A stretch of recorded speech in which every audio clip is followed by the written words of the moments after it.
早晨，大家好，今日係2024年嘅10月24號啦。咁天驕設計嚟到將軍澳嘅 Cape 啦，咁啊為客人更換咗呢個露台嘅高清蚊網啦。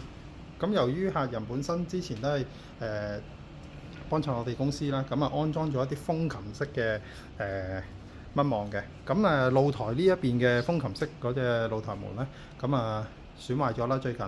咁所以我哋公司咧就為客人依家更換咗呢個全新嘅超高清。咁蚊網狀態已經打開㗎啦，大家對比下同舊款嘅風琴式蚊網咧，嗰個質素係啦有差距嘅。咁開閂非常之順暢啦，係啊，隨意停嘅，開到邊停到邊，唔需要擔心夾手。係啦，亦都係無地軌嘅設計啦，係啦，冇開蚊網狀態，唔需要擔心棘腳。咁開閂好順暢嘅，打開晒之後，完全係基本上睇唔到個蚊網嘅，係啦，咁啊冇咁影響單位嘅本身個景觀啦。如果大家屋企都仲係用緊一啲風琴式嘅蚊網，咁想提高翻個視野嘅質素咧，咁啊歡迎隨時聯絡我哋天驕設計，係啦，多謝大家。